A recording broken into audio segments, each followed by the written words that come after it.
Assalamualaikum, Cikgu Yana dan Cikgu Dewi. Sihat ke hari ni? Sihat. Alhamdulillah. Okey, mesti terkejut kan? Kenapa tiba-tiba saya panggil dua-dua ni untuk buat GM hari ni? Kami memang terkejut ni Puan. Betul tak Cikgu Dewi? Masih terkejut ni sebab cuti-cuti kan panggil mesyuarat. Okey. Itulah. Bagus soalan tu. Saya memang tunggu. Dua-dua ada buat salah ke ni tak? Betul-betul ada buat salah ke? Ya ke Puan? Apa salah kami? Tak ada. Sebenarnya macam ni. Semua KP saya ni kat sekolah ni semua baik-baik. Semua boleh menjalankan tugasan yang diberikan. Cuma hari ni saya nak bincang lah. Saya rasa mana-mana sekolah pun akan ada isu dalam PDPR. Isu macam mana tu Puan? Kalau boleh bantu kami bantu. InsyaAllah. Okey, macam ini, saya sebenarnya dengan guru besar adalah nampak isu dalam PDPR ni ada beberapa perkara lah.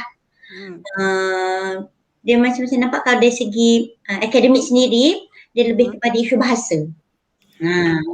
Dan kalau dia pergi dari segi HEM tu, kehadiran lah. Dan kokoh pula penlibatan dalam aktiviti co-curriculum tambahan pula semasa PDPR ni macam kurang sambutan. Betul. Cikgu Yana rasa ada idea tak? Bagi saya lah Puan, ada 4 isu yang saya perhatikan dalam subjek Bahasa Melayu ni. Yang pertama, murid-murid kita ni suka bertutur dalam pelbagai bahasa. Maksud dia mereka suka campur subjek, suka campur bahasa dalam pertuturan. Contohnya mereka suka guna bahasa Inggeris. Selain itu mereka juga suka guna bahasa ibunda masing-masing. Contohnya bahasa Tamil, bahasa Cina sebab murid kita kan pelbagai bangsa. Okey, yang kedua, murid kita ni tidak suka membaca buku cerita dalam bahasa Melayu.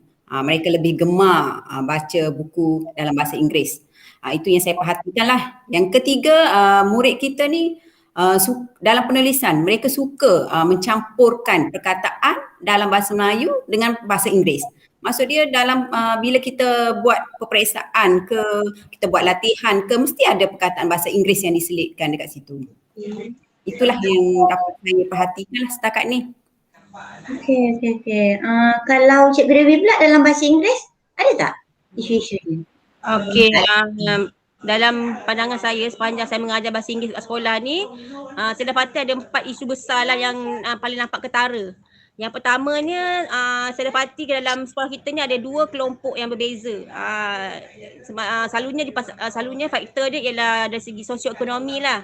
Contohnya kalau murid elit ni biasanya BI mereka memang bagus, hebat BI diorang. Tapi berbanding dengan golongan yang sederhana, bahasa Inggeris diorang agak lemah. Itu beza yang sangat ketara, memang beza besar. Kemudian dari segi bahasa ketika penulisan pula, saya dapati bahasa yang diorang guna ketika menulis sama juga dengan bahasa yang diorang guna ketika bertutur. Maknanya macam broken English. Apa yang diorang cakap tu macam tu diorang tulis dalam esei. Jadi yang tu agak tak bagus. Isu yang ketiga, saya dapati kebanyakan murid kita, terutama murid Melayu, mereka ni malu untuk menggunakan bahasa Inggeris dalam perbualan seharian. Ketika bertutur dengan kawan-kawan dalam kelas pun, dalam kelas bahasa Inggeris pun mereka lebih suka bercakap dalam bahasa Melayu berbanding bahasa Inggeris. Itu murid Melayu lah especially-nya. Okey, yang kebanyakannya kalau dia cakap dia malu nak guna sebab dia takut penggunaan tata bahasa dia tu salah, grammar dia salah, dia malu, dia tak yakin.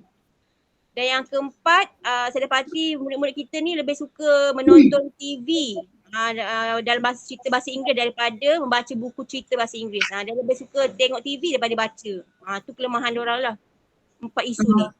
Okey, terima kasih. Nampaknya cikgu ataupun KP bahasa memang nampak lah masalah bahasa sekolah kita.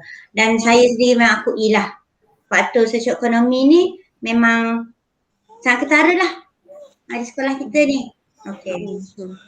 Kadang-kadang kita ni sedih juga fikirannya kan, tapi apa yang kita boleh buat, kita sama-sama bantulah Okey. Cik Riana dengan Cik Dewi dah nampak apa isu Ya. kita kan? Okey, agaknya lah ada tak idea macam mana kita nak atasi lah, kita cuba atasi kelemahan-kelemahan yang kita ada ni lah. Kita bagi masa lah, nak bincang ke, nak tulis sekejap ke, jangan lama sangat. Baik Puan. Macam mana Cikgu Dewi? Saya rasa Ada baik apa-apa tak? yang mula dululah. Sebab Oh, saya okey, apa okey, okey. pun nak tulis ni. Sebab Oh, idea okey. tulis. Okey, bagi saya lah yang bermain dekat fikiran saya ni ada 3 cadangan utama lah untuk mengatasi masalah ni. Okey, yang pertama kita perkasakan bacaan. Kita boleh buat program membaca buku cerita. Maksud dia murid bercerita tanpa perlu menghafal. Kita sedia maklum lah murid kita tidak suka menghafal. Jadi kita bagi peluang kepada mereka untuk bercerita tanpa perlu menghafal teks cerita yang mereka baca. Okey, yang kedua, mereka juga boleh bercerita, boleh memilih sendiri bahan bacaan pilihan yang mereka sukalah. Kita tak sebagai guru kita tidak perlu tetapkan. Maksud dia murid tu boleh pilih lah dia nak baca buku cerita. Tapi pastikan murid tu baca buku cerita dalam bahasa Melayu. Okey, seterusnya kita adakan denda. Okey, denda ni denda yang ringan lah. Okey, bukan secara inilah. Okey, perbualan yang bukan dalam bahasa Melayu, terutamanya masa PDP, masa pembelajaran lah dalam bahasa Melayu tu, jika murid menggunakan selain daripada bahasa Melayu, kita denda murid tersebut untuk tulis 10 kali perkataan yang sebenarnya. Maksudnya kalau dia bercakap dalam bahasa Inggeris, satu perkataan dalam bahasa Inggeris, kita minta murid tu tulis perkataan tersebut dalam bahasa Melayu sebanyak 10 kali. Okey, seterusnya saya ada cadangan dari segi penulisan. Okey, semua murid tu perlu ada buku kosakata ataupun perbendaharaan kata. Maksudnya murid setiap hari boleh menulis 5 perkataan barulah dalam buku tersebut. 5 perkataan baru dalam bahasa Melayu. Mungkin perkataan yang dia belum pernah dengar, yang dia baca, dia tak faham. Dia boleh tulis perkataan tersebut serta makna perkataan. Biasanya kalau dalam kita buat bacaan dalam kelas, teks bacaan, ada perkataan yang murid tidak faham. Jadi kita galakkan murid tersebut tulis perkataan itu dan cari makna perkataan. Itulah yang saya nampak. Saya ada cadangan setakat ini. Okey, baguslah idea tu. Saya suka. Okey. Okey, Cikgu Dewi dah ke? Sudah. Ke masih nak cari idea lagi? Dah tulis dah. Okey, okey. Lontarkan idea tu. Okey. Terima kasih Puan. Okey, sekarang ni yang saya dapat ni ada dalam 4. Okey, 4 idea. Yang pertama, kita boleh lantik murid yang fasih bahasa Inggeris ni, yang kebanyakan yang golongan elit tu, sebagai guru muda, yang mana mereka ni akan membantu kawan-kawan mereka yang lemah. Nisbah murid ni kita boleh lah bagi dalam satu guru muda ni, kita bagi ke dalam 2 orang, 3 orang murid yang lemah tu supaya dia orang boleh guide. Maknanya galakkan dia orang bertutur sama-sama lah. Okey, itu yang pertama. Yang kedua pula, kita buat pertandingan menyalin esei mudah. Ini untuk dalam pertandingan penulisan. Mungkin kita boleh suruh murid-murid ni, galakkan murid-murid ni cari satu esei yang dari mana-mana, salin. Kita tengok esei mana yang terbaik, kita boleh berikan hadiah sebagai galakkan semangat diorang tu dari segi penulisan. Yang ketiga, kita buatkan persembahan. Contohnya kalau ada apa-apa program-program kat sekolah ke, kita gabungkan murid-murid elit ni dengan murid lemah dalam satu kumpulan. Lepas tu kita kena tegaskan, bagi tahu mereka diorang ni kena, yang murid lemah ni kena ambil bahagian secara aktif dalam kumpulan tu. Jangan macam tak semangat ke apa, kena sama-sama terlibat secara aktif dalam kumpulan. Maknanya dari segi gaya ke, kalau yang tak fasih bahasa Inggeris tu, at least kena ikut juga walaupun tanpa suara. Itu yang ketiga. Yang keempat, dari segi PDPR, yang ni saya rasa penting. Salah satu apa tu orang kata, bantuan yang agak besar dari segi ibu bapa. Kerjasama ibu bapa sendiri untuk membantu anak-anak diorang ni semasa menonton TV. Contohnya kalau ada beberapa ayat-ayat bahasa Inggeris yang anak-anak tak faham, ibu bapa dekat rumah sangat membantu kalau dapat sebutkan perkataan dengan betul dan makna dia sekali. Yang tu.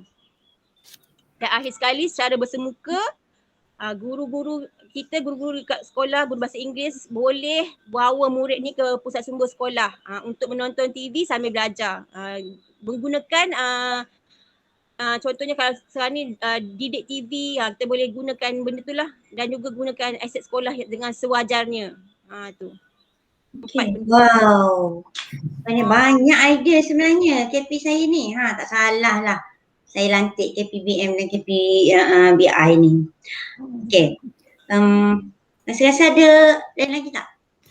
Puan ada pandangan lain tak? Biasanya Puan ada idea yang bernas. Boleh share Puan.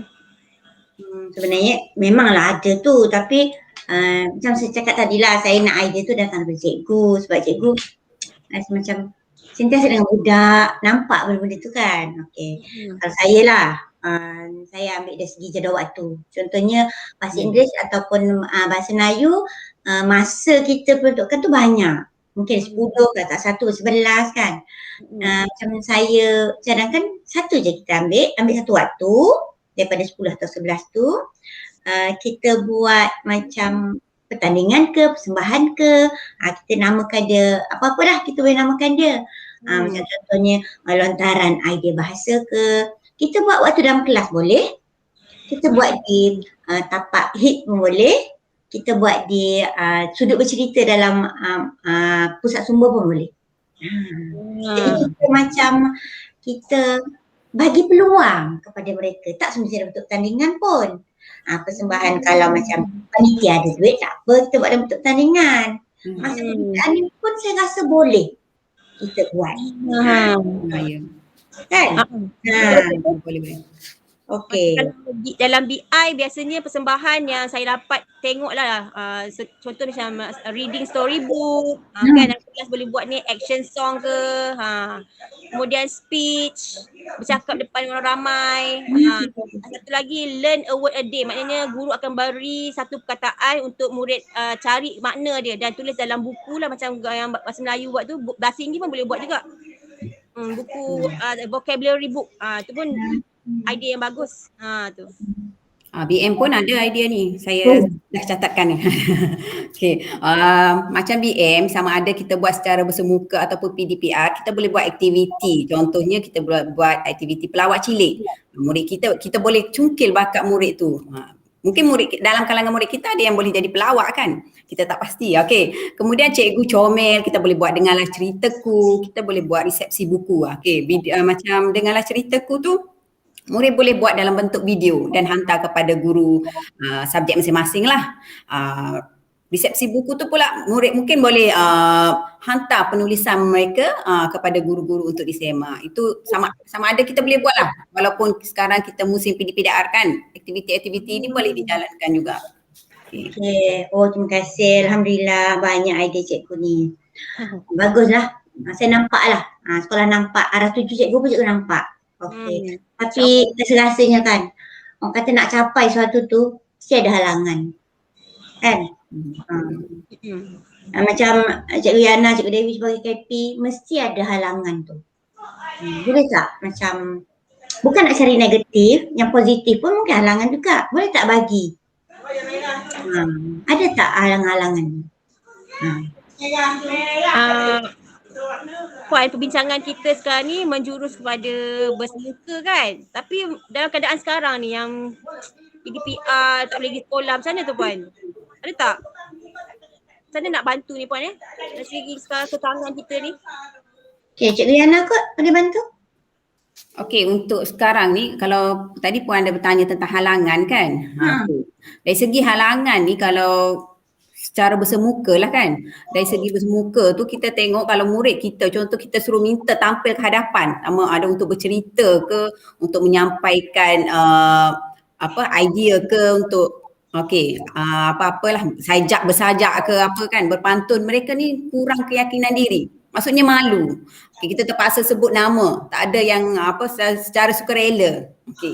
Yang kedua, dari segi guru pula, saya rasa guru boleh beri kerjasama yang baik jika kita mintalah mereka. Apa pendapat Dewi? Ada tak tambahan ke? Betul lah, yang pada pendapat saya pula, yang satu lagi sebab kita tahu bahasa Inggeris ni bukan bahasa main language kan. Jadi Satu sebabnya murid-murid memang banyak yang malu-malu cakap BI. Itu satu. Lepas tu macam kalau kita asyik pilih murid yang sama bagus BI je ni, jadi macam cakap Ya. jadi tak elok juga kan untuk murid yang lemah tu. Jadi itu satu dari segi untuk kita nak training murid yang lemah ni untuk BI dia lebih menonjol. Itu agak dari segi masa, time constraint tu satu lagi lah. Yang tu saya rasa ni. Satu lagi masa tempoh kadang-kadang pertandingan ni dia akan bagi masa sekejap je. Jadi kita nak train murid ni dalam masa waktu yang dibagi tu kadang-kadang ambil masa juga. Itu cara tu kekangan cikgu-cikgu BI ni. BI pun susah nak ajar kan, jadi itu agak besar isu. Okey. Terima kasih. Saya dah nampak dah apa isu kita, apa halangan-halangan kita hadapi dan apa cikgu-cikgu boleh buat. Macam KPKP boleh bantu saya tadi penambahbaikan. Macam ni lah sebagai rumusannya, kita KP sendiri dan cikgu-cikgu, kami pihak pentadbir akan mencuba membantulah untuk merealisasikan apa yang sama-sama impikan ni. Mengharapkan satu terbaik dalam kemenjadian murid-murid kita. Okey? Bagaimana kita punya motto kita, together is fine. Okey. Terima kasih banyak-banyak luangkan masa untuk GM ni untuk kita kongsi. Okey? Terima kasih Puan. Sama-sama. Terima kasih juga Puan. Assalamualaikum. Warahmatullahi wabarakatuh.